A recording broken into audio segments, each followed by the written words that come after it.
हिंदी में यूपीएससी की तैयारी से संबंधित प्रोग्राम्स को देखने के लिए सब्सक्राइब करें study IQIAS Hindi. A very very very warm hearted welcome to all of you. This side is Abhinav Kumar बौरे और आज मैं आपके समक्ष लेकर प्रस्तुत हूं वैल्यू एडिशन सीरीज का एक और पार्ट। और इस पार्ट में हम क्या डिस्कस करने वाले हैं, तो आई थिंक आप लोगों ने थंबनेल में देख लिया होगा। हम आज देखने वाले हैं more than 70 reverse of India, अर्थात भारत की 70 से ज्यादा नदियों को हम एक ही मैप पर प्लॉट करेंगे। और यह याद रखिए कि आप अगर काउंटिंग लगाएंगे तो 70 से ज्यादा इवन हो सकता है ये 100+ रिवर्स को टच करे। और याद रखें इतनी रिवर्स को आज हमारा ये टारगेट है कि आपके माइंड में सेटल डाउन करना है। और इस चीज को समझिएगा कि यूपीएससी के लिए फियर बनाया गया है कि यूपीएससी टफ एग्जाम है। मेरी बात बेहतर तरीके से अपने माइंड में सेटल डाउन करें कि ये टफ एग्जाम नहीं है, हार्ड वर्क नहीं, स्मार्ट वर्क सक्सेस का मंत्र है। अगर आप सफल होना चाहते हैं तो इसके लिए रिक्वायर्ड है स्मार्ट वर्क, ना कि हार्ड वर्क। क्लियर? अब क्या है ये स्मार्ट वर्क, तो समझिए। अगर मैं आपसे यूपीएससी के कुछ प्रश्नों को दोहराऊं तो एक प्रश्न आया था प्रीवियस ईयर में, और ऐसा नहीं है कि आज से 10 साल पहले या 5 साल पहले का मैं प्रश्न रिपीट कर रहा हूं, या रिसेंट ईयर का 1 या 2 साल पुराना प्रश्न होगा जिस डेट को हम ये वीडियो रिकॉर्ड कर रहे हैं। याद रखें प्रश्न ये था कि कौन सी ऐसी सिंधु की सहायक नदी है या इंडस की ट्रिब्यूटरी है जो सीधे सिंधु से 2 नदियों का जल लेकर मिलती है। अब ये जो प्रश्न था ये स्टेटमेंट के फॉर्म में कोट करा हुआ था। अगर किसी बच्चे ने प्रीवियस वीडियो देखा हो तो आप पाएंगे कि मैंने बिल्कुल सिंपल मैनर में, और जिस समय ये प्रश्न आया था उस समय भी मैंने उस वर्ष जो बैच डील करा था उसमें इसे डिटेल में समझाया था कि सिंधु नदी तंत्र को अगर आप इजीली ले डायग्राम से प्लॉट करें तो आप बता पाएंगे कि कौन सी नदी किससे मिलती है। इसी प्रकार से गंगा नदी से रिलेटेड प्रश्न आए। एक बार प्रश्न इतना ईजी था, ये रिसेंट ईयर का प्रश्न है, आप जाकर अगर प्रीवियस ईयर क्वेश्चन को देखें तो आप पाएंगे प्रश्न कुछ इस प्रकार से था कि निम्न में से कौन सी कावेरी की सहायक नदी नहीं है। हम अभी प्लॉट करेंगे तो वहां एक नदी आएगी वेंगई के नाम से, वहां पर ऑप्शन था वेंगई का। अगर आपने सिंपल से सिर्फ एक बार मैपिंग और प्लॉटिंग की होती तो ये दोनों प्रश्न आपसे इजीली बन जाते। अगर आप इस वीडियो को बच्चों ध्यान से समझिए, अगर आपने देखा तो पहले तो मेरी रिक्वेस्ट है आप 2 बार देखें वीडियो को, थोड़ा इत्मीनान रखें। अगर आपने यूपीएससी का 3 बार प्री, एटलीस्ट 3 बार प्री यूपीएससी का आपने दिया तो आपको आज के इस वीडियो से दावे के साथ प्रश्न दिखेंगे और आप उसका सही आंसर दे पाएंगे। बस जिस मैनर में मैं समझाना चाहता हूं उस मैनर में इसे डील करें। यानी कि अगर मैंने पहले आपसे कहा कि पहले नदी तंत्र को या रिवर ड्रेनेज सिस्टम को आप कॉपी पर प्लॉट करें हाथ से, बिना इंडिया के नक्शे करें। क्लियर? आपने एक बार उसे प्लॉट करा, इसके बाद आप उठाकर उसे इंडिया के मैप पर प्लॉट करें। क्लियर? अब इन 2 अप्रोचेस से आप 2 अलग अलग टाइप के क्वेश्चन प्रिपेयर करोगे, और याद रखिए सेट ऑफ क्वेश्चंस प्रिपेयर करेंगे आप। यानी कि ऐसा नहीं होगा कि आप सिर्फ एक प्रकार के प्रश्न तैयार करेंगे, आप एक ग्रुप के क्वेश्चन तैयार करेंगे।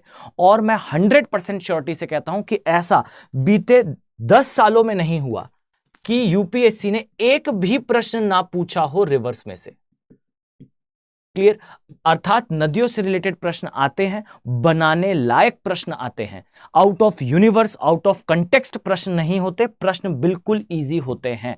देखिएगा जो टीचर होता है, जस्ट एक 2 लाइन का स्टेटमेंट मैं आपके सामने रखना चाहता हूं। जो टीचर होता है वो कभी ना कभी स्टूडेंट रहा होता है, फाइन। तो हमें यह पता होता है कि प्रश्न अगर आप 4-5 साल 10 साल इस फील्ड को दें तो धीरे धीरे करके प्रोफेशनली आपको वो चीजें समझ में आने लगती हैं कि प्रश्न कहां से आते हैं। बस समस्या यह होती है कि आप उसे अपने स्टूडेंट तक कन्वे कैसे कर पाएंगे, आप अपने जो जूनियर्स हैं उस तक इसे कैसे पहुंचा पाएंगे। अब इसे समझिए कि मैं ये चाहता हूं कि आप सिर्फ इतनी बात मेरी फॉलो कर लें कि इस वीडियो को 2 बार देखें। अगर आप एक्चुअली में यूपीएससी के एस्पिरेंट हो तो मेरा आपसे डाई हार्ट रिक्वेस्ट है कि 2 बार वीडियो को देखें। 2 बार देखने के बाद हर जो इंस्ट्रक्शन मैंने मैपिंग के टाइम पर दिए हैं, यानी कि पहले नदी तंत्र को या रिवर ड्रेनेज सिस्टम को आप कॉपी पर प्लॉट करें विदाउट एनी मैप। इसके बाद इस ड्रेनेज सिस्टम को इंडिया के मैप पर प्लॉट करें। ऐसा करने पर आपको 3 वर्ष में ये सिर्फ एक वीडियो एटलीस्ट 3 से 4 प्रश्न आपको बनाकर देगा। अगर आपका फर्स्ट मेंस हुआ या फिर आपने फर्स्ट अटेम्प्ट में प्री क्लियर करा, आप मेंस पे गए, ये डायग्राम आप प्लॉट करेंगे, आपका एग्जामिनर आपको अच्छे मार्क्स देगा। याद रखिए कि एग्जामिनर जो होता है वो एक ह्यूमन ही है, एक इंसान ही है, और हर एक ह्यूमन की एक लिमिट होती है। एक ही चीज को, एक ही गाने को आप 300 बार सुनकर सेम तरीके से उसे एंजॉय नहीं कर सकते। एग्जामिनर के साथ भी यही होता है। वो एक दिन में या एक बार में 200-250 कॉपीज चेक करता है और सभी कॉपीज में एक ही आंसर लिखा गया होता है। कैसे संभव है कि एक व्यक्ति एक ही आंसर को 200 बार सेम इंटरेस्ट से पढ़े? उसका इंटरेस्ट समय के साथ कम होता जाता है, आपका आंसर उसे बोरिंग लगने लगता है। जब आप इंटरैक्टिव आंसर लिखते हो और जैसा मैंने अभी प्लॉटिंग कराई है प्रीवियसली, फाइन, उस तरीके से आंसर को रिप्रेजेंट करते हो, तो याद रखिए मेंस कभी भी आपके नॉलेज का टेस्ट नहीं है। This mains is only and only for the test of your representation. आपके सिर्फ और सिर्फ रिप्रेजेंटेशन करने का टेस्ट होता है मेंस। एक सर्टेन लेवल तक का नॉलेज चाहिए होता है और वो आपके पास होता है क्योंकि आप प्री निकाल कर आते हैं। तो प्री में भी ये काम आएगा, मेंस में तो ये काम आएगा ही आएगा। और याद रखें कि अगर आपने इसे प्रिपेयर कर लिया तो आज नहीं तो कल आप एक बार वापस जरूर आएंगे कमेंट सेक्शन में ये लिखने के लिए कि आज से 2 साल पहले आपने ये वीडियो देखा था, 1 साल पहले आपने ये वीडियो देखा था और आपके लिए यूजफुल रहा। तो चलिए, बहुत सारा डिस्कशन हो चुका है, हम क्लास स्टार्ट करते हैं। अभी जैसे जैसे मैं आपको समझाऊं उस तरीके से आप जो है वो इसे डिराइव करेंगे। सबसे पहले जानिए कि भारत में जो नदियां हैं उन नदियों को आप 2 भाग में विभाजित कर सकते हो। एक हो जाता है वो नदियां जो हिमालयीन क्षेत्रों में आती हैं। ध्यान से देखिए, इस प्रकार से आप देखेंगे कि ये है भारत। और देखिए बच्चों, मैंने आपको पहले भी कहा है और मैं एक बार फिर से कहूंगा कि आप फ्री हैंड मैप बनाना सीख लें। बिना इसके काम नहीं चलेगा। एक कॉपी लें, कॉपी में 100 पेजेस हो और 2 दिन के अंदर 100 बार इंडिया का मैप बना लें। मैं श्योरिटी के साथ कह सकता हूं ऐसा कभी नहीं होगा कि आपने 100 बार मैप बनाया और आप end of the day map बनाना ना सीखें। क्लियर? तो चलिए हम स्टार्ट करते हैं। यह है इंडिया का मैप। इस प्रकार से आप पाएंगे ये जो पार्ट हम ड्रॉ कर रहे हैं ये नेपाल वाला पार्ट है, ये हमारा नॉर्थ ईस्टर्न पार्ट है। इस प्रकार से चलते हुए आप आएंगे तो ये बांग्लादेश का पार्ट है, ये हमारा जम्मू एंड कश्मीर वाला क्षेत्र है। इस प्रकार से ये हमारा राजस्थान वाला भाग, ये हमारा गुजरात वाला क्षेत्र और इस प्रकार से प्रायद्वीपीय भारत बनके रेडी है। क्लियर? तो याद रखें भारत में नदियों को जो है आप 2 भागों में विभाजित कर सकते हैं। इसमें आपको एक भाग इस प्रकार से दिखाई देगा जहां आप पाएंगे ये कर्क रेखा है, इसके ऊपर का जो क्षेत्र है ये हिमालयीन नदियों का क्षेत्र है, अर्थात यहां पर आपको हिमालय की नदियां दिखाई देंगी और यहां पर आपको प्रायद्वीपीय भारत या पेनिनसुलर इंडिया की रिवर्स दिखाई देंगी। क्लियर? तो आपको 2 तरीके से रिवर सिस्टम को देखना है, एक हिमालयन रिवर सिस्टम है, दूसरा प्रायद्वीपीय भारत की नदियों का तंत्र है। क्लियर? अब इस चीज को थोड़ा सा हम और जूम इन करें तो याद रखिए कि इस प्रकार से हम इसे और थोड़ा सा एनलार्ज कर देखें तो याद रखिए कि इस प्रकार से आप इंडिया का मैप दोबारा प्लॉट करें और अब हम इसमें नदी तंत्रों को विभाजित करने का प्रयास करेंगे। क्लियर? तो रफली एक मैप बनके रेडी है। अब यहां ध्यान से देखिएगा, याद रखें कि आपको इस स्थान पर एक नदी तंत्र दिखाई देगा। आई थिंक अब आप सभी लोग इजीली गैस कर पाएंगे कि कौन सा नदी तंत्र है। यह नदी तंत्र जो आपको दिखाई देगा, याद रखिए इसे कहा जाता है सिंधु नदी तंत्र। हमने इसके बारे में पहले भी देख रखा है। इस प्रकार से इसी तरह से आपको एक और नदी तंत्र दिखाई देगा, याद रखें वो इस स्थान पर होगा। और अब आप लोग इजीली गैस कर पा रहे होंगे कि यहां पर जो नदी तंत्र है यह ब्रह्मपुत्र का नदी तंत्र होगा। क्लियर? अब इसी प्रकार से अगर मैं आपसे कहूं जो बीच वाला भाग है, इस भाग में आपको दिखाई देगा ये गंगा का नदी तंत्र है।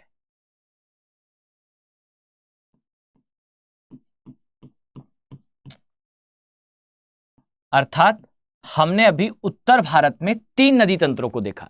पहला ये सिंधु, ये गंगा और ये ब्रह्मपुत्र। अब यहां याद रखिए कि जो प्रायद्वीपीय भारत का क्षेत्र है, आपको इस स्थान पर 3 वृहद नदियों का तंत्र दिखाई देता है। क्लियर? अब यहां पर आपका जो विभाजन है प्रायद्वीपीय भारत का, यहां पर प्रायद्वीपीय भारत के नदी तंत्र को सामान्यतः जो स्टूडेंट हैं वो इस तरीके से विभाजित करेंगे कि 3 प्रमुख नदियां हैं, गोदावरी, कृष्णा और कावेरी। पर आपको यह नहीं करना है। आपको यह करना है कि प्रायद्वीपीय भारत की नदियों को दो भाग में विभाजित करें और कहें कि वे नदियां जो पूर्व की दिशा में जाती हैं, वे नदियां जो पश्चिम की दिशा में जाती हैं। अब आपका जो विभाजन होगा वो इस प्रकार से होगा। कारण क्या है? तो कारण यह है कि ये चीजें थी आपके समझने के लिए।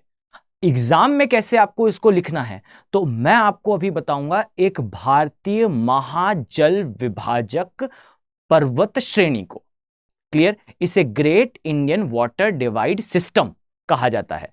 इसे इंग्लिश में जरूर याद करें। कई बार इस टर्म को अलग अलग तरीके से ट्रांसलेट करके यूपीएससी पूछता है, जिससे हिंदी मीडियम के स्टूडेंट का 1 मार्क जो है वो चूक जाता है। और याद रखिए कि इसी मिस्टेक को हमें इंप्रूव करना है। क्लियर? तो क्या कहा मैंने ये कहा कि आपको हमेशा याद रखना है great Indian water divide system को। इसे हिंदी में भारतीय महाजल विभाजक तंत्र या भारतीय महाजल विभाजक पर्वत श्रेणी के नाम से जाना जाता है। क्या है ये और कैसे होता है? थोड़ा सा रुके, पहले इस चीज को अपने माइंड में, वीडियो को यहां पॉज करें, इसे अपने माइंड में सेटल डाउन करें। क्लियर? क्या क्या है? तो यहां पर आपको दिखाई देगा सबसे पहले सिंधु, यहां गंगा, यहां ब्रह्मपुत्र, यहां पर प्रायद्वीपीय भारत, तथा याद रखें कि प्रायद्वीपीय भारत में एक पश्चिम की ओर एक पूर्व की ओर। क्लियर? चलिए, क्लियर। तो अब हमारे पास दो इंफॉर्मेशन माइंड में बिल्कुल प्रॉपरली सेटल डाउन हैं।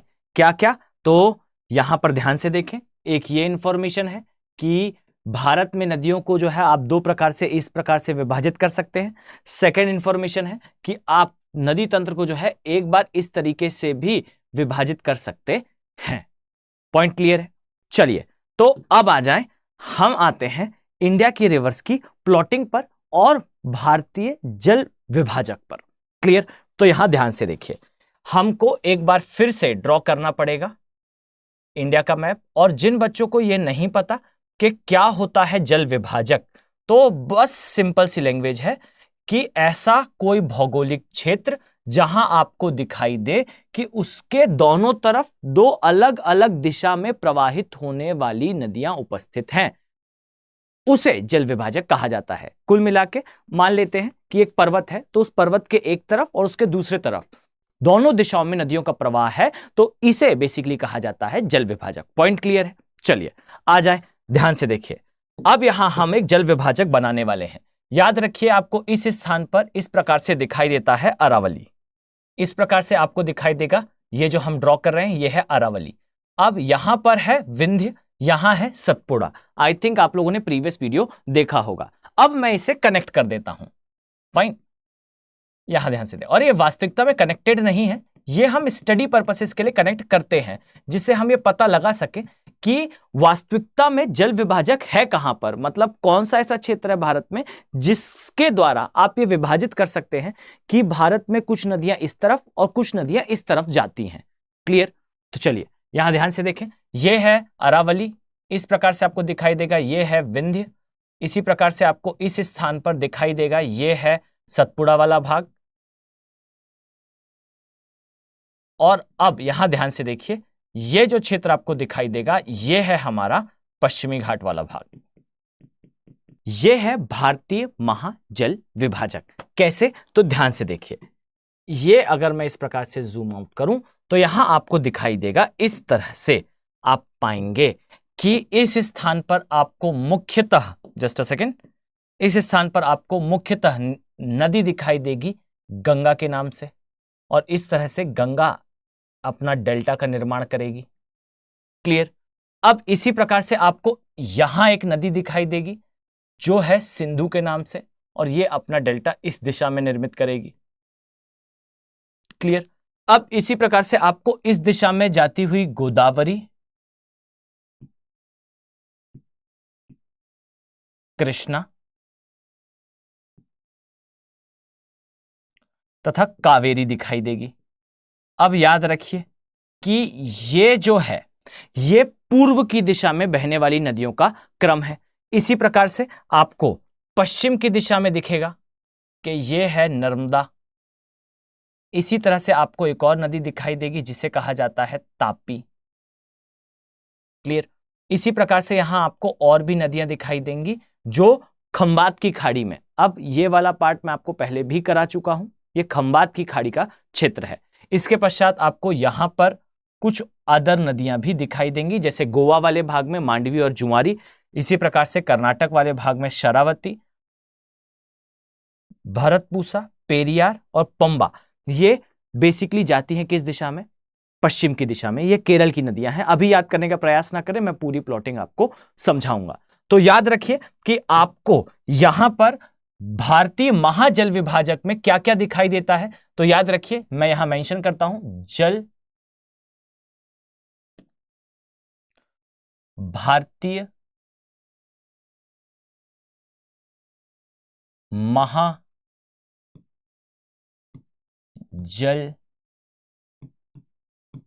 विभाजक। आप जाकर एक बार इसे किसी रेफरेंस बुक में सर्च करने का प्रयास करें, आप पाएंगे कि आपको सामान्यतः ये कंटेंट कभी दिखाई नहीं देगा, खासकर हिंदी माध्यम में, कि क्या होता है ग्रेट इंडियन वाटर डिवाइड या फिर क्या है भारतीय महाजल विभाजक और ये किस प्रकार से नदियों को विभाजित करता है। याद रखिए कि इसमें क्या क्या आता है। तो इसमें बेसिकली आता है सबसे पहले अरावली,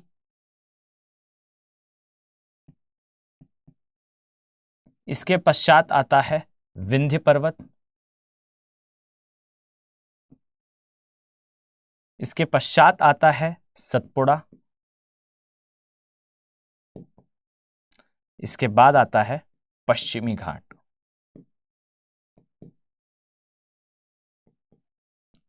और याद रखिए कि ये जो भारतीय जल विभाजक है, ये पूर्व तथा पश्चिम, ये जो महाजल विभाजक है, ये नदियों को पूर्व से पश्चिम की दिशा में विभाजित करता है। इस चीज को माइंड में सेटल डाउन करें कि सिंधु, चाहे फिर माही हो या फिर यहां नर्मदा हो, तापी हो या महादाया हो या फिर अदर कोई भी नदी हो जो पश्चिम की दिशा में जा रही हैं, ये पश्चिम की ओर जाने वाली नदियां हैं।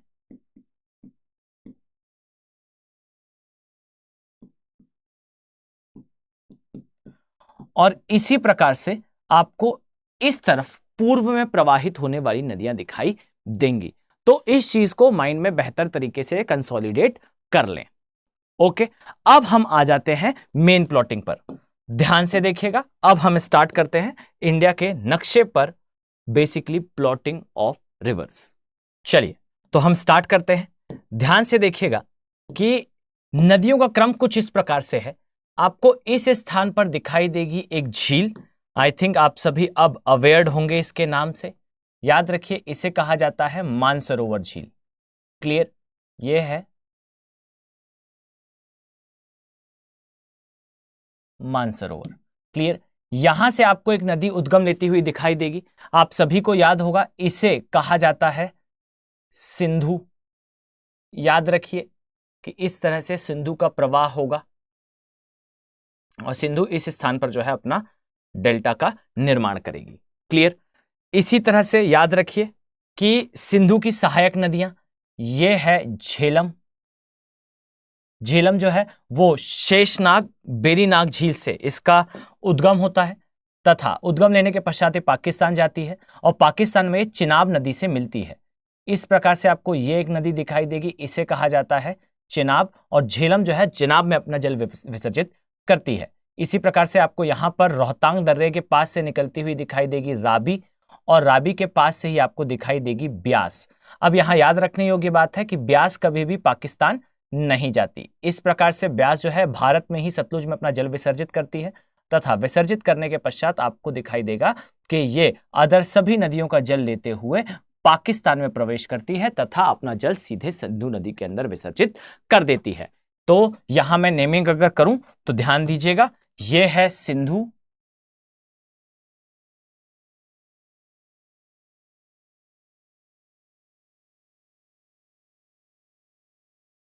झेलम, चिनाब, राबी, ब्यास तथा इस स्थान पर सतलुज। या सतलज। क्लियर? तो ये नदियों का इस प्रकार से क्रम है। चलिए अब इसी प्रकार से हम अगर अदर नदियां भी ड्रॉ करें तो आपको दिखाई देगा ये है बेसिकली हमारी गंगा नदी। अब यहां याद रखने योग्य बात है कि जो गंगा नदी का तंत्र है, आपको इसमें याद रखना है कि गंगा नदी तंत्र में गंगा का उद्गम सभी को याद होता है, परंतु प्रश्न कभी भी सीधे उद्गम से नहीं आएगा। अब यहां समझिएगा, गंगा नदी के बारे में जो 20 सेकंड में इंफॉर्मेशन देने वाला हूं, इससे आप नोट डाउन करेंगे और ध्यान से देखिए। सबसे इंपॉर्टेंट इंफॉर्मेशन है, गंगा नदी का उद्गम होता है उत्तराखंड के उत्तरकाशी डिस्ट्रिक्ट के पास गोमुख नामक स्थान से, गंगोत्री ग्लेशियर से। अपने उद्गम के समीप इसे भागीरथी के नाम से जाना जाता है। भागीरथी पहुंचती है देवप्रयाग में, और याद रखिए देवप्रयाग में यह मिलती है अलकनंदा से। अलकनंदा आती है सतोपत ग्लेशियर से, और भागीरथी अलकनंदा मिलने के पश्चात गंगा कहलाती है। गंगा नदी हरिद्वार में पहाड़ों को छोड़कर मैदानी भाग में प्रवेश करती है। हरिद्वार के पश्चात ये अपना सबसे लंबा कोर्स अर्थात अपना सबसे लंबा मार्ग ये ट्रेवल करती है कहां पे? यूपी में। सबसे छोटा मार्ग कहां ट्रेवल करती है? तो ये करती है झारखंड में, और फिर ये प्रवेश कर जाती है पश्चिम बंगाल में। याद रखिए, इसलिए मैंने आपसे कहा था कि आपको जो है वो स्टेट वाला प्लॉटिंग देख लेनी होगी। क्लियर? तो अब समझिए, जब ये पश्चिम बंगाल पहुंचेगी तो पश्चिम बंगाल में पहुंचने के पश्चात ये 2 भागों में विभाजित होगी। क्लियर? मैं इसे यहां पर एक बार आपके लिए मेंशन करता हूं, बहुत ध्यान से देखिएगा। ये पश्चिम बंगाल में प्रवेश करती है, पहले इसे सुन लें। पश्चिम बंगाल में प्रवेश करने के पश्चात 2 भागों में विभाजित होगी। एक भाग जो है इसका जाएगा कहां पर? बांग्लादेश। याद रखिए, वो भाग बांग्लादेश गया नहीं है, अभी इंडिया में ही है। तो वो भाग जो बांग्लादेश की तरफ जा रहा है उसे इंडिया के अंदर फिर से भागीरथी के नाम से जाना जाता है। क्लियर? फिर से भागीरथी के नाम से जाना जाता है। क्लियर? और जो दूसरा भाग है, यानी कि वो भाग जो कलकत्ता की तरफ जाएगा, उसे हुगली के नाम से जाना जाता है। और हुगली की तरफ जो जा रहा है उस भाग में दामोदर अपना जल विसर्जित करती है। अब याद रखिए, गंगा का वो भाग जो भारत में है और बांग्लादेश की तरफ जा रहा है उसे बांग्लादेश में पद्मा के नाम से जाना जाता है, तथा इस पद्मा में ब्रह्मपुत्रा आकर मिलती है। और याद रखिए, ब्रह्मपुत्रा जो आती है उसका नाम होता है जमुना। क्लियर? यानी कि ब्रह्मपुत्रा को बांग्लादेश में जमुना के नाम से जाना जाता है। अब पद्मा और जमुना अर्थात गंगा और ब्रह्मपुत्र ये मिलने के पश्चात इनका नाम पद्मा ही रहता है। क्लियर? अब आपको ये जो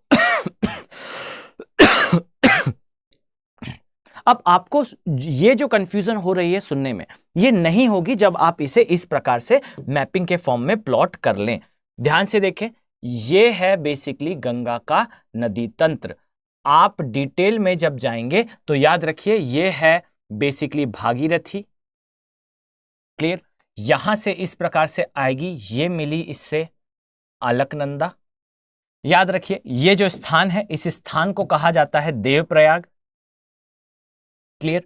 अब जब ये आगे कंटिन्यू करेगी तो याद रखिए, आगे जाने पर आप पाएंगे कि गंगा जो है वो 2 भागों में इस तरह से विभाजित होगी।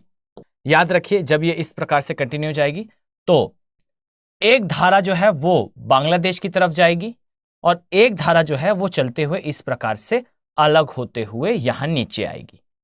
क्लियर? ये वाला जो भाग है याद रखिएगा, इसे कहा जाता है हुगली।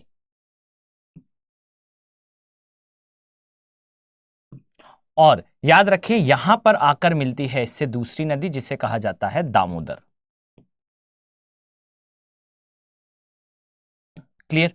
अब यहां पर ध्यान देने योग्य है, ये जो पोर्शन है ये इंडिया के अंदर है, इसे बेसिकली भारत के अंदर कहा जाता है, ये भागीरथी है पुनः। अब यहां देखिए, ये जो भाग है ये गंगा का, ये बांग्लादेश में प्रवेश करा। क्लियर? अब देखिए, ये आ रहा है पोर्शन ब्रह्मपुत्र का। याद रखिए, ब्रह्मपुत्र भारत में इसका नाम ब्रह्मपुत्र है। क्लियर? क्लियर? अब ये हो जाएगा इस स्थान पर आकर जमुना, ये हो जाएगा यहां पर पद्मा, और इस तरह से ये कंटिन्यूएशन में आगे जाएगा। अब याद रखिए, यहां से एक दूसरी नदी आती है जिसे भारत में कहा जाता है बराक। और यह भी याद रखिएगा, जो बराक नदी है इसका उद्गम मणिपुर से होता है। क्लियर? मणिपुर की मैपिंग में मैंने इस रिवर के बारे में डिटेल में समझाया भी है। क्लियर? तो यहां से बराक नदी आएगी जो इस स्थान पर अर्थात बांग्लादेश में आके इसका नाम हो जाएगा मेघना। और याद रखें इसके पश्चात जो नाम है वो मेघना ही कंटिन्यू होगा, और यही कारण है कि विश्व के सबसे बड़ा डेल्टा को पूरा विश्व कहता है गंगा ब्रह्मपुत्र का डेल्टा, और बांग्लादेश इसे कहता है मेघना का डेल्टा। क्लियर? तो यहां पर अब मैं इसका बाइफर्केशन करता हूं, ध्यान से देखिएगा। आपको इस प्रकार से दिखाई देगा, ये जो क्षेत्र दिख रहा है आपको, याद रखें ये भाग है बेसिकली बांग्लादेश का, ये पोर्शन है बांग्लादेश। और याद रखें ये जो भाग है, ये जो पोर्शन आपको दिखाई दे रहा है, याद रखें ये है हमारा पश्चिम बंगाल। क्लियर? मैं यहां मेंशन कर देता हूं जिससे आपको ज्यादा प्रॉब्लम ना हो। क्लियर? अब ये जो सिस्टम हुआ ये आपके लिए काम का होगा गंगा नदी तंत्र को याद करने के लिए। अब इसी में हम इसकी कुछ सहायक नदियां यहां पर भी प्लॉट करेंगे और फिर मेन मैप पे भी प्लॉट करेंगे। याद रखें यहां आपको एक सहायक नदी दिखाई देगी जिसे कहा जाता है रामगंगा। इसी प्रकार से आपको एक और सहायक नदी दिखाई देगी, याद रखिए इसे कहा जाता है गोमती। इसके पश्चात आपको दिखाई देगी घाघर, इसी प्रकार से गंडक, कोशी, और याद रखिए कोशी विसर्पण काफी ज्यादा करती है, और इसी तरह से यहां आपको दिखाई देगी महानंदा। क्लियर? हम यहां नाम मेंशन कर लेते हैं, ध्यान से देखिएगा। क्लियर? अब यहां ध्यान दें, याद रखिए नीचे आपको इस स्थान पर दिखाई देगी इस तरह से यमुना। अब यहां आपका कंसंट्रेशन होना चाहिए। क्लियर? बच्चों ध्यान से देखिएगा, यह है बेसिकली यमुना। अब यहां आपको याद रखना है इस तरह से कि यमुना की कुछ सहायक नदियां हैं। क्लियर? ये है बेसिकली चंबल। क्लियर? इसी प्रकार से यहां आपको दिखाई देगी ये है सिंध, इसी प्रकार से ये है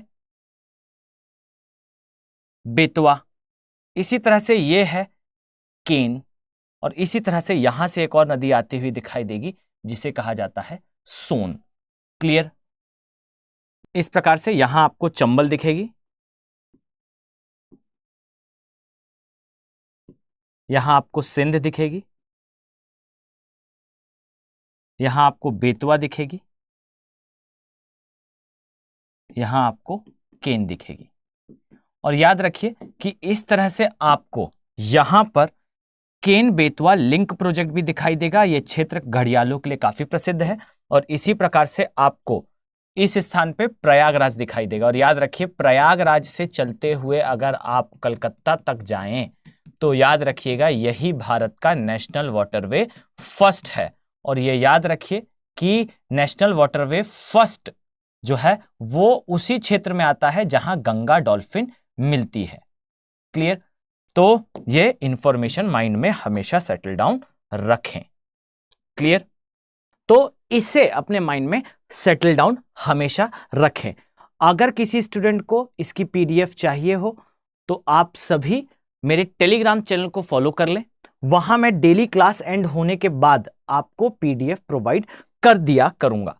अगर किसी को पीडीएफ ढूंढने में प्रॉब्लम हो तो वो नीचे कमेंट सेक्शन में किसी से भी इसके बारे में जानकारी ले सकता है। मैं यहां पर अपने टेलीग्राम चैनल का नाम मेंशन कर देता हूं जिससे आप इजीली इस पीडीएफ को एक्सेस कर पाएं। टेलीग्राम चैनल का नाम है अभिनव बोहरे ज्योग्राफी। और याद रखें आप इस पीडीएफ का प्रिंट आउट निकाल लें या फिर आप इसे हैंड फॉर्म से यानी कि हैंड आउट के फॉर्म में इसे बना लें। अगर आपने इस चीज को बना लिया तो मैं दावे के साथ कह सकता हूं कि आपके लिए आने वाले सिविल सेवा परीक्षा के सारे प्रश्न काफी इजी हो जाएंगे। क्लियर? तो ये बन के रेडी है हमारा गंगा नदी तंत्र। अब इसी को हम अपने मेन मैप पे ड्रॉ करते हैं। आ जाएं। अब यहां ध्यान से देखिएगा, देखें ये है यमुना। क्लियर? अब इसी प्रकार से जो हमने ड्रॉ करा था ये ड्रॉ करते हैं हम। ये है रामगंगा, याद रखें ये है गोमती, इसी प्रकार से ये है घाघर। याद रखिए घाघर जो है वो नेपाल से आती है और नेपाल में इसे कर्नाली के नाम से जाना जाता है। रामगंगा, गोमती, घाघर, इसी प्रकार से एक आती है गंडक। याद रखिए गंडक को जो है वो नेपाल में शालिग्राम के नाम से जाना जाता है। इसी प्रकार से ये एक नदी है, इसे कहा जाता है कोशी। और याद रखिएगा कोशी जो है अपने विसर्पण के कारण बिहार में शोक लाती है, इसलिए इसे जो है बिहार का शोक भी कहते हैं। और कोशी जो है वो 7 नदियों से मिलकर बनती है नेपाल में, इसलिए इसे कई बार सप्तकोशी के नाम से भी जाना जाता है। इसी प्रकार से आपको यहां दिखाई देगी महानंदा नदी। क्लियर?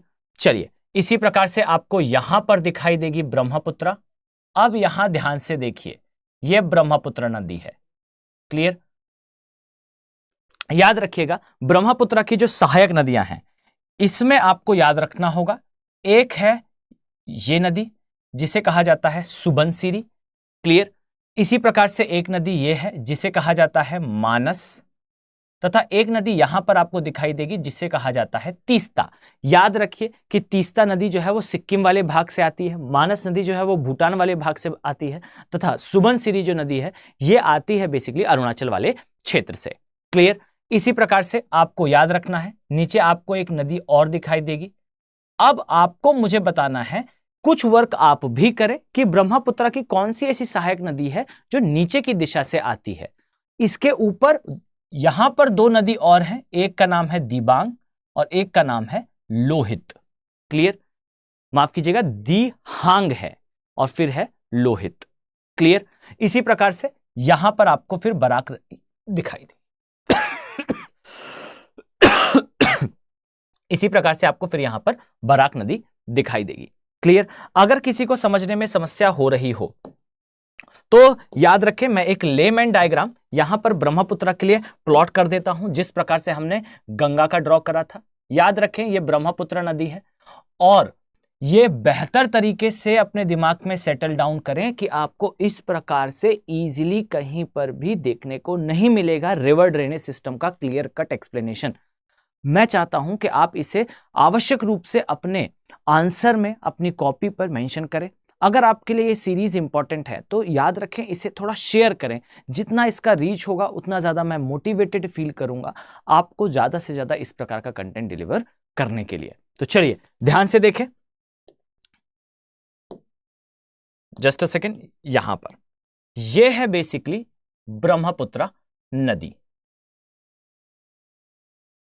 याद रखिए ब्रह्मपुत्र नदी जो है इस प्रकार से आपको दिखाई देगी।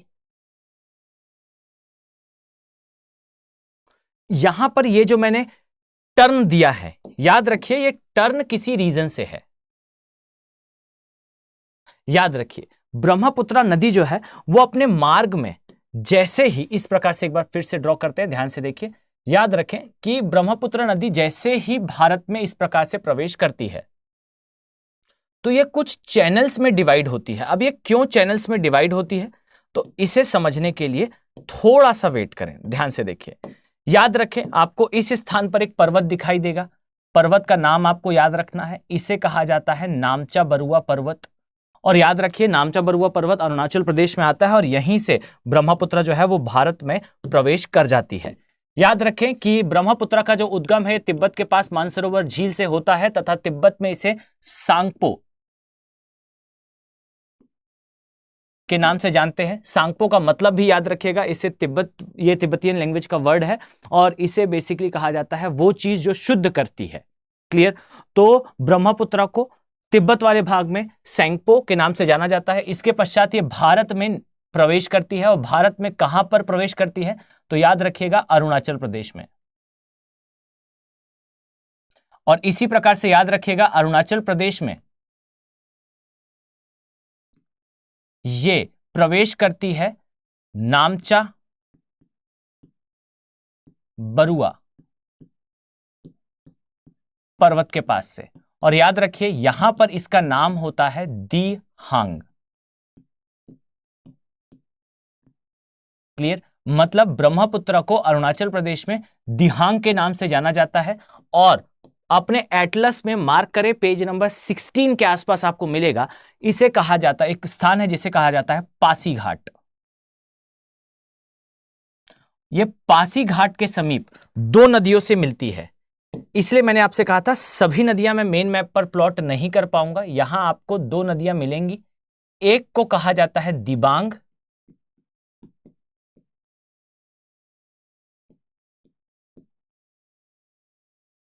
तथा दूसरे को कहा जाता है लोहित। याद रखिए, दिबांग और लोहित जब मिलती है पासी घाट के पास, तब इसके बाद ये तुरंत प्रवेश कर जाती है असम में, और जहां इसे ब्रह्मपुत्र के नाम से जाना जाता है। क्लियर? तो अब ये आ चुकी है ब्रह्मपुत्र पासीघाट से होते हुए असम में, जहां इसका नाम होगा अब ब्रह्मपुत्र। क्लियर?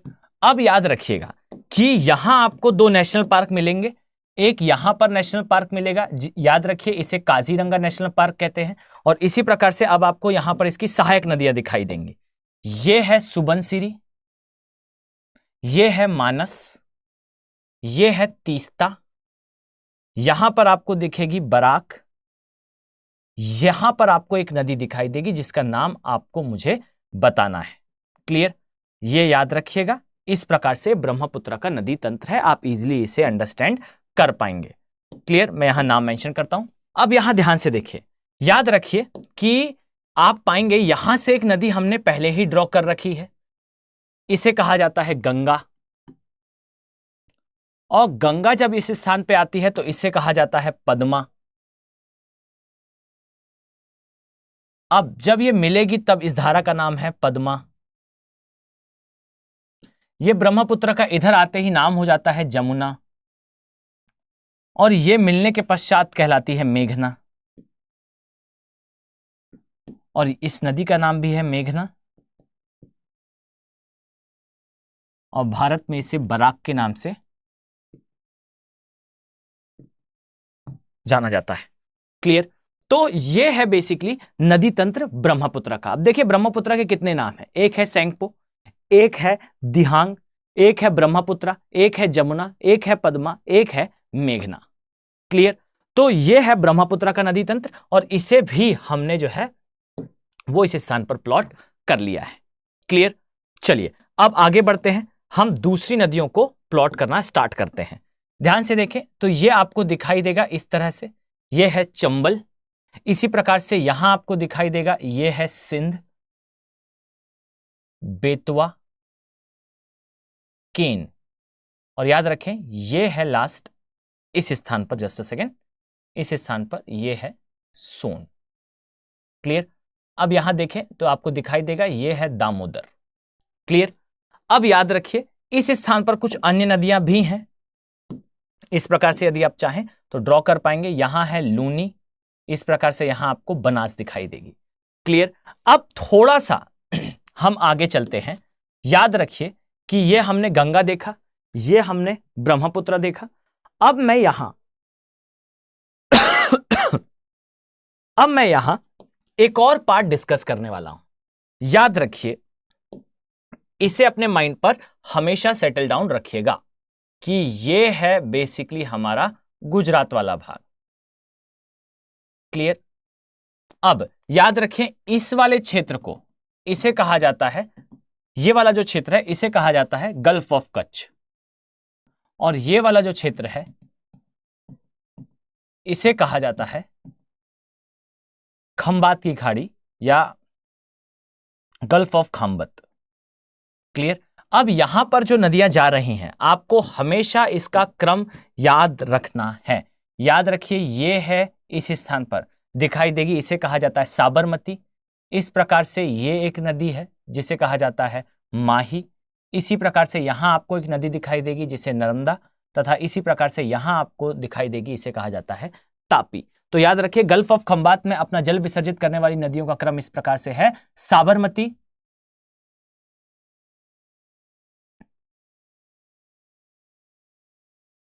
माही, नर्मदा, तापी या ताप्ती।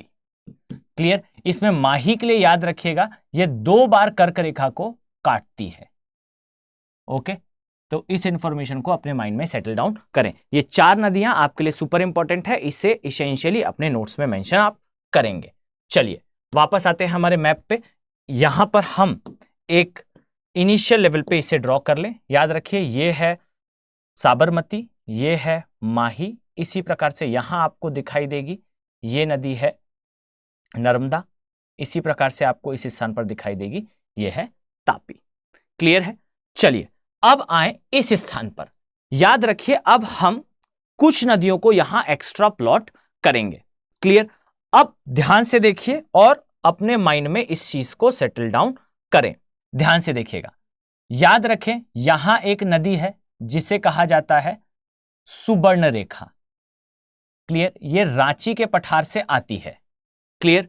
और ये याद रखिएगा जो सुवर्णरेखा नदी है, इस नदी के जल के अंदर वास्तविकता में स्वर्ण अर्थात गोल्ड के पार्टिकल्स उपस्थित हैं। क्लियर? इसे कहा जाता है स्वर्ण रेखा। इसी प्रकार से आप नीचे आएंगे तब आपको यहां पर आपको दिखाई देगा इस प्रकार से। याद रखिए यह है स्वर्ण रेखा। इसके पश्चात यहां ये एक नदी है जिसे कहा जाता है बैतरणी। इसके पश्चात यहां आपको दिखाई देगा, इसे कहा जाता है ब्राह्मणी। इसके पश्चात यहां आपको दिखाई देगा महानदी। इसके पश्चात यहां आपको एक और नदी दिखाई देगी चिल्का झील के पास, जिसे कहा जाता है दाया। याद रखिएगा ये वही दाया नदी है जिसके किनारे कलिंग का युद्ध हुआ था। और आपने एक बात पढ़ी जरूर होगी हिस्ट्री में कि अशोका ने एक नदी के रक्त तप्त हो जाने के कारण या एकदम लाल हो जाने के कारण, उस युद्ध में इतनी जाने गई थी कि उस नदी का कलर लाल हो गया था। इस कारण अशोका ने अपना जो है धर्म भी स्टार्ट करा, अहिंसा के मार्ग पर चला। ये जो नदी थी ये नदी थी दाया नदी, और इसका नाम दाया हुआ ही था क्योंकि जो अशोक है उसका हृदय परिवर्तन इस नदी के किनारे हुआ था, ऐसा कहा जाता है। क्लियर? तो स्वर्ण रेखा, बैतरणी, ब्राह्मणी, महानदी, दाया। इसके पश्चात एक और नदी याद रखिएगा, इसे कहा जाता है ऋषिकुल्या या ऋषिकुल्या। ये जो नदियों का क्रम है, अगर मैं आपसे कहूं कि एक सिंपल सा अगर आप कोई लॉजिक निकालें तो आप इजीली इसे याद कर पाएंगे। और यूपीएससी ने कितने बार सिर्फ इस दिशा में बहने वाली नदियों का क्रम पूछा है, इसे एक बार गूगल में जाकर चेक करें। परंतु आपको कहीं भी एक स्थान पर इन सारी नदियों का क्रम दिखाई नहीं देगा। और फिर हमारे दिमाग में आता है कि यूपीएससी टफ है। यूपीएससी टफ नहीं है। याद रखें, इस क्रम को अपने दिमाग पर सेटल डाउन कर लें। क्लियर? जो P2I बैचेस होते हैं वहां पर स्टूडेंट को फिर ये चिल्ला चिल्ला कर क्लास में ही मैं याद कराने का प्रयास करता हूं। अब यहां पर वो संभव नहीं है। अगर आपके लिए ये अफोर्डेबल हो और आप अगर चाहें तो आप इजीली P2I बैचेस का पार्ट बन सकते हैं। देखिए, आप जो है वो सामान्य तौर पर इस चीज को समझें कि एक प्रोफेशनल अप्रोच की आवश्यकता हमेशा आपको होगी। हर बार हर टॉपिक पे आपको एकदम वही चीज जो पेपर में आती है वो मिले आवश्यक नहीं है। आपको एक इंस्टीट्यूशनल अप्रोच चाहिए होगी। हर एक टॉपिक से किस प्रकार के प्रश्न आते हैं, वहां आप जहां 100 पेज अकेले बैठकर पढ़ेंगे वहां आपका टीचर आपको एक बार में बता देगा कि डियर ये 100 पेज पढ़ने की जरूरत नहीं है, सिर्फ ये 4-5 इंफॉर्मेशन माइंड पे रखो, इससे प्रश्न आएंगे और इससे सॉल्व होंगे। और अगर आना होगा तो इससे आएगा, नहीं तो नहीं आएगा। सिंपल सी एक लाइन आपका बहुत एफर्ट बचा लेती है। क्लियर? जैसा मैंने आपको बताया कि ये नदियों का क्रम यूपीएससी ने 5 साल में कम से कम 6 से 7 बार पूछा है। आप इसे बस याद करें तो आपको फिर पूरा नदियों का चैप्टर में एकदम ज्यादा स्ट्रेस लेने की आवश्यकता नहीं पड़ेगी। तो कोशिश करें कि अगर आप अफोर्ड कर सकते हैं तो आप डेफिनेटली जो पार्ट बने P2I बैचेस का। और मुझे नहीं लगता कि अगर आपके पास एक स्मार्टफोन है, मैं मानकर चलता हूं आप स्मार्टफोन में मेरा वीडियो देख रहे होंगे, आपके पास स्मार्टफोन है तो 8-10 हजार का स्मार्टफोन है जो आप पढ़ने के अलावा भी यूज करते हैं। तो जब आप इसे अफोर्ड कर सकते हैं तो अपने आप से झूठ ना बोलें बच्चों। क्लियर? आपके पास पैसा नहीं है ऐसा नहीं है, हमेशा पैसा कम ही होता है, इस चीज को आप समझ लें। फाइन? आपके लिए वरीयता किसकी है, आप प्रायोरिटी किसको देते हैं। क्लियर? अगर आपने अपनी शिक्षा को और अपने सपने को प्रायोरिटी दी है अर्थात प्राथमिकता दी है तो कोई भी कीमत कम नहीं होगी, कोई भी कीमत आप लिए ज्यादा नहीं होगी। क्लियर? और वैसे भी इन जनरल अगर आप यूपीएससी की तैयारी करते हैं और कन्वेंशनल किसी भी इंस्टीट्यूट का पार्ट बनते हैं, मैं दावे के साथ एक बात कहता हूं फाइन कि आपको 1.5-2 लाख रुपए फीस देनी पड़ जाती है। स्टे करना इज समथिंग और उसमें अलग एक्सपेंडिचर है। आप सिंपल सी मेरी एक रिक्वेस्ट माने कि अगर आप यहां तक आए हैं मतलब आप एक सीरियस एस्पिरेंट हैं। अदरवाइज शुरुआत वाला पार्ट देखकर 80% क्राउड चला जाता है। यहां तक आए हो इसका मतलब है आप सीरियसली तैयारी कर रहे हो। इस चीज को समझ लो बच्चे कि आपको हर एक टॉपिक पर, हर एक सब्जेक्ट के हर एक लाइन पे बहुत सारी प्रॉब्लम्स आनी है। और ये प्रॉब्लम्स आती ही हैं सभी को, आप इसे खुद भी सॉल्व कर लोगे, लेकिन एक समस्या हमेशा आएगी कि हमेशा आपको कुछ नी जर्क चीजें, जहां से प्रश्न आते हैं आप उससे चूकोगे। मेरी बात माने, आप कोशिश करें कि ये जो गैप है ये आप फिल कर लें, और इसका एक बहुत अच्छा माध्यम P2I बैचेस है। इन जनरल भी मैं आपको बता रहा हूं, मैं आपको ऐसे भी कहूं तो मैं आपको वहां ज्योग्राफी पढ़ाता हुआ मिलूंगा, ज्योग्राफी एनवायरमेंट ये डील करता हुआ मिलूंगा, पर अगर मैं इसका पार्ट नहीं भी हूं तो भी मैं आपको इन जनरल एडवाइस देता अगर आप कभी मुझसे मिलते कि आपको एक इंस्टीट्यूशनल अप्रोच की जरूरत है। मैं नहीं कहता हूं कि आप 2 लाख रुपए दे दे, तो मैं उस समय आपसे कहता कि कोई आप कोर्स ऐसा परचेस करें जो आपको सारी डायरेक्शन दे दे, और ये P2I बैचेस तो आपको लास्ट इंटरव्यू तक वर्क करेगा। आपका अगर प्री क्वालिफाई होता है तो जब आप मेंस देने जाओगे बच्चों, तो आपको यहां बुलाकर आपको सामने से टीचर जो है वो आवासीय कार्यक्रम में गाइडेंस देगा। क्लियर? और आपका होगा जरूर, इसको आप सेटल डाउन कर ले। अगर आप यहां तक आए हैं तो सिंपल सी बात है कि यूपीएससी का सक्सेस रेशियो जो है लेस देन 1% होता है। आप इस वीडियो में जाकर देख लें कितने % लोग यहां तक देखने आए थे। 80% लोग जा चुके हैं, सिर्फ 20% लोग यहां पर हैं। तो आप उस 20% में तो आ चुके हो, इसके आगे आप वो 1% में पहुंचने के लिए ये प्रोफेशनली सही है कि आपको आगे एक इंस्टीट्यूशनल अप्रोच की जरूरत बच्चे पड़ेगी। और ये आप अभी अगर ज्वाइन हो जाओगे तो आपका जब प्री निकलेगा तो आपको मेंस के समय कोई प्रॉब्लम नहीं होगी, और ये हमेशा अपॉर्चुनिटी नहीं रहेगी। आपको जो कोड लगाना है लगा लीजिए, आपके पास सारे फैकल्टीज के कोड अवेलेबल हैं, किसी का भी कोड लगाओ, बट मिनिमम प्राइस में उसे प्रिवेल कर लें, और प्रिवेल करके फिर आप अपनी जर्नी को कंटिन्यू करें। This is my fair advice, इसमें कोई भी दो राय नहीं है कि ये एक सही एडवाइस है। क्लियर? चलिए, तो स्वर्ण रेखा, अब यहां पर आपने देखा स्वर्ण रेखा, स्वर्ण रेखा के बाद ब्राह्मणी, बैतरणी, महानदी, दाया, ऋषिकुल्या। अब यहां ध्यान से देखें, ये जो रिवर मैं ड्रॉ कर रहा हूं, याद रखिएगा इसे कहा जाता है बेसिकली गोदावरी। क्लियर? अब यहां याद रखिए कि गोदावरी की सहायक नदियों में मैं ऊपर एक नदी ड्रॉ करने वाला हूं।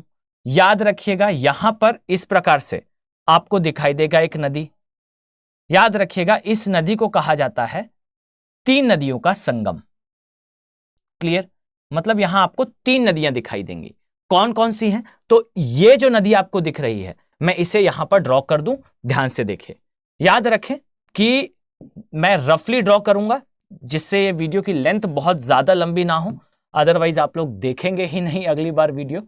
फाइन, तो ये याद रखें कि ये है अगर गोदावरी नदी, तो याद रखिएगा कि ऊपर यहां आपको एक नदी दिखेगी, ये दूसरी नदी दिखाई देगी, और ये तीसरी नदी दिखाई देगी। ये तीनों नदियों का संगम ये कहलाता है प्राणहिता।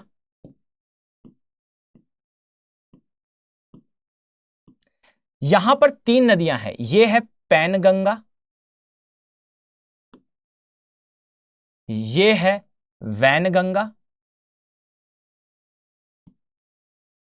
ये है वर्धा। क्लियर? और याद रखिए पैनगंगा, वैनगंगा, वर्धा ये मिलकर कहलाती है प्राणहिता। इसी प्रकार से यहां पर आपको एक नदी दिखाई देगी, ये याद रखिएगा यहां पर एक नदी है, ये याद रखिएगा इसका नाम है इंद्रावती।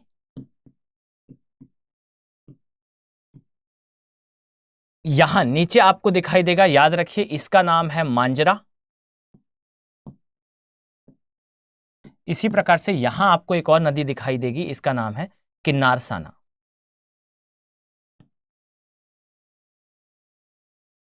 साना या सानी, किन्नारसानी। क्लियर? तो ये है बेसिकली गोदावरी की प्रमुख सहायक नदियां।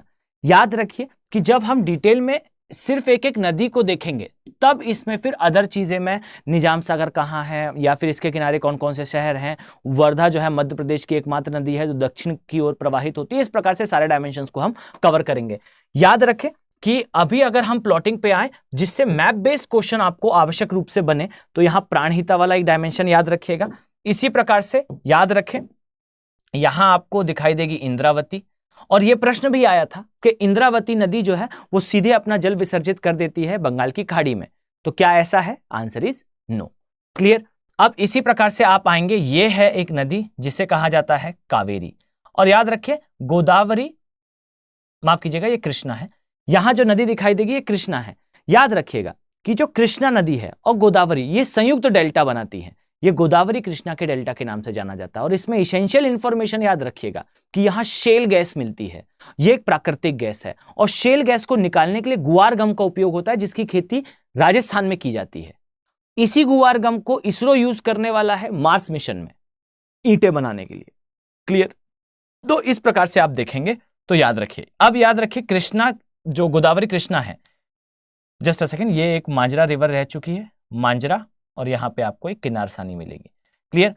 अब ये जो कृष्णा नदी है, इसके लिए याद रखें ऊपर से इसकी एक सहायक नदी आती है जिसे कहा जाता है भीमा, और नीचे से आती है इसे कहा जाता है तुंगभद्रा। क्लियर? तो भीमा, तुंगभद्रा। अब यहां ध्यान देने योग्य है, याद रखिए कि गोदावरी आती है पश्चिमी घाट से, कृष्णा और भीमा भी आती हैं पश्चिमी घाट से, लेकिन क्रम आपको याद रखना है, गोदावरी ऊपर, फिर भीमा, फिर कृष्णा। क्लियर? इसके नीचे फिर तुंगभद्रा है। इसी प्रकार से याद रखिएगा यहां आपको एक नदी दिखाई देगी, इसे कहा जाता है पेन्नेरू, यह है कावेरी, और लास्ट में है वेंगई। क्लियर? तो ये पूर्व की दिशा में जाने वाली नदियों का क्रम है, इसे माइंड में सेटल डाउन कर लें, ये सुपर इंपॉर्टेंट होगा। क्लियर? तो चलिए हम यहां नाम मेंशन करते हैं। यहां पर आपको दिखाई देगा स्वर्ण रेखा, और आपको ऑर्डर वाइज इस प्रकार से याद करने की आवश्यकता है। क्लियर? मैं एक बार ऑर्डर रिपीट कर रहा हूं, ध्यान से देखिएगा। यह है सबसे ऊपर दामोदर, दामोदर के नीचे स्वर्ण रेखा, स्वर्ण रेखा के नीचे आएंगे तो बैतरणी, बैतरणी के नीचे ब्राह्मणी, ब्राह्मणी के नीचे महानदी, महानदी के नीचे दाया, दाया के नीचे ऋषिकुल्या। क्लियर? इसी प्रकार से आप आएंगे तो यहां आपको दिखाई देगा यह है गोदावरी, गोदावरी की सहायक नदियों में प्राणहिता, प्राणहिता 3 नदियों का संगम है, पैनगंगा, वैनगंगा, वर्धा। इसी प्रकार से आएंगे आगे तो आगे एक इंद्रावती दिखेगी, नीचे से मांजरा, और एक और नदी आई किनारसानी। क्लियर? फिर आपको दिखेगी कृष्णा, कृष्णा के ऊपर भीमा, कृष्णा के नीचे तुंगभद्रा। इसी प्रकार से फिर आएंगे पेन्नेरू, कावेरी और Vengai. How simple is that to understand? Clear? चलिए, तो ये पूर्व की दिशा में बहने वाली नदियों का क्रम है। क्लियर? चलिए अब आए यहां पर देखेंगे तो आपको यहां पर दिखाई देगी साबरमती, माही, नर्मदा, तापी, चंबल, सिंध, बेतवा, केन, सोन, लूनी, बनास। क्लियर? इसी प्रकार से गंगा, रामगंगा, गोमती, घाघर, गंडक, कोशी, महानंदा, यमुना, ये हमारी नदियों का क्रम है।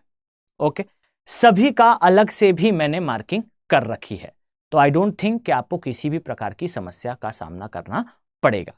ओके, चलिए अब यहां पर कुछ नदियां शेष रह जाती हैं, यानी कि वो नदियां जो पश्चिम की दिशा में प्रवाहित होती हैं। तो ये कौन कौन सी नदियां हैं, चलिए आगे हम इसे भी देख लेते हैं। याद रखिए बच्चों, यह है हमारा प्रायद्वीपीय भारत। क्लियर? अब यहां पर ध्यान देने योग्य है कि जो पूर्व की दिशा में बहने वाली नदियां हैं, इसमें कौन कौन सी प्रमुख है। तो एक आपको यह दिखाई देगा, याद रखें, नर्मदा बाय डिफॉल्ट, तापी, साबरमती, माही। इसके पश्चात याद रखें सीधा गोवा में आ जाए, यहां आपको दिखाई देगी मांडवी,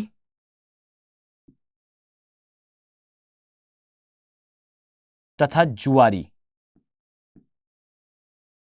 और याद रखें मांडवी और जुआरी की संयुक्त धारा को महादाया के नाम से भी जाना जाता है। क्लियर? अब देखिए महादाया यहां है, दाया रिवर वहां है। क्लियर? अब इसके अलावा यहां आपको एक नदी दिखाई देगी, इसे शरावती के नाम से जाना जाता है। शरावती नदी आती है कर्नाटक में, ये दोनों आती है गोवा में। क्लियर? इसी प्रकार से आपको 3 नदियां यहां दिखाई देंगी, याद रखिए तीनों नदियां आती हैं केरल में। कौन कौन सी है, तो सबसे पहले है भरतपूसा,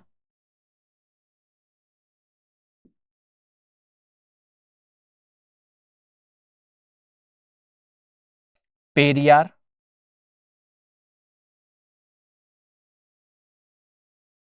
और फिर है पांबा या पाम्बियार भी कहा जाता है। ये तीनों आती हैं केरला में।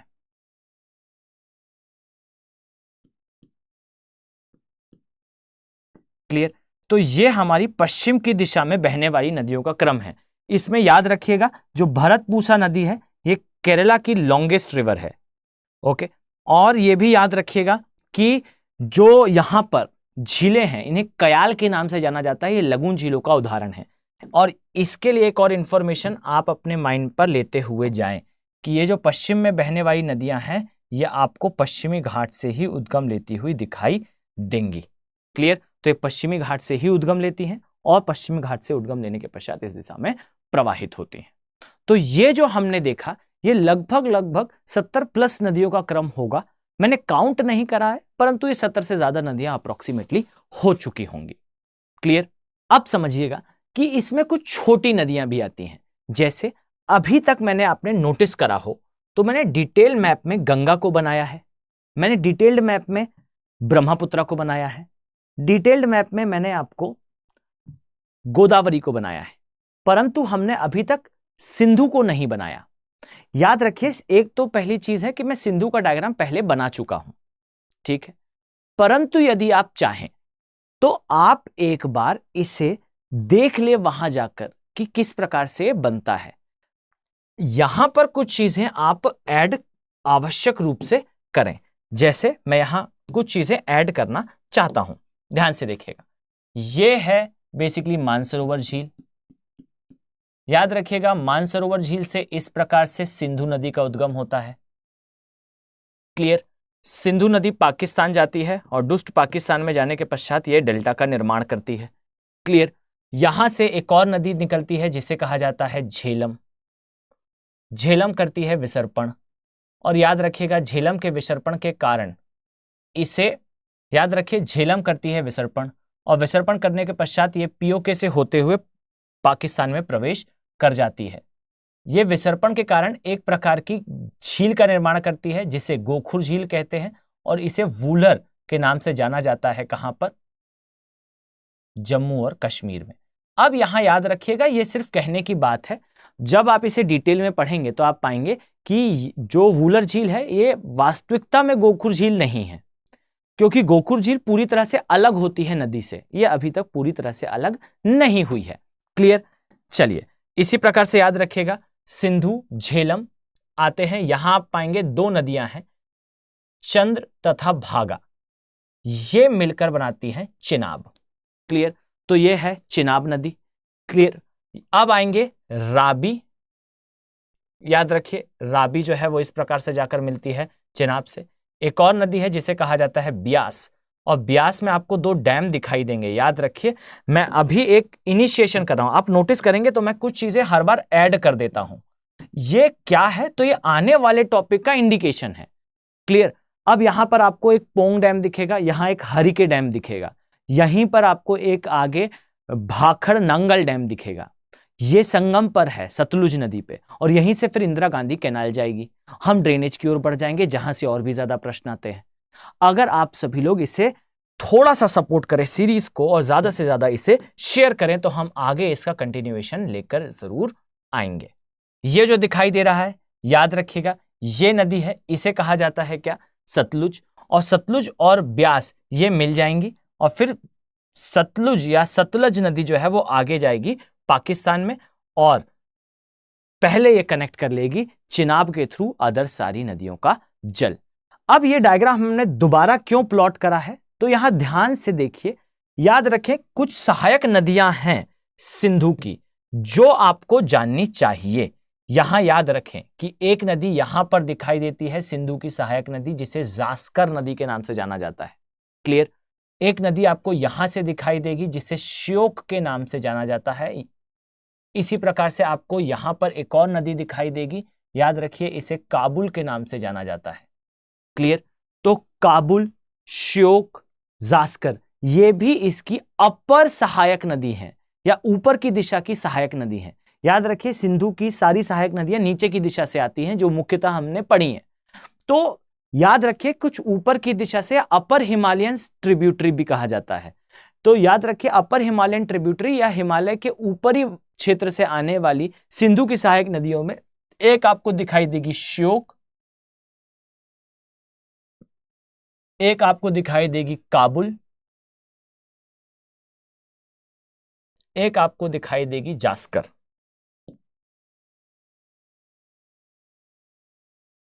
अब याद रखिएगा कुछ नाम और हैं श्योक के साथ। याद रखें एक का नाम है द्रास, एक का नाम है हुंजा।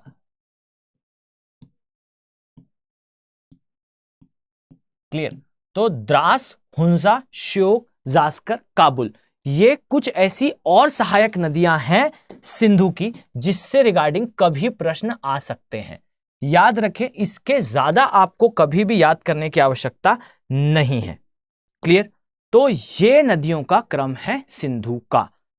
अब आप अगर देखें तो आप पाएंगे कि आपने ज्यादातर नदियों को जो है वो डायग्राम में सेपरेटली भी प्लॉट करा है। तो जो स्टार्टिंग में मैं आपसे कह रहा था कि आपको डायग्राम पहले अलग से ड्रॉ करना है, इसके पश्चात इसे मैप पर ड्रॉ करना है, ये वाला पोर्शन हमने यहां क्लास में भी कंप्लीट कर लिया है।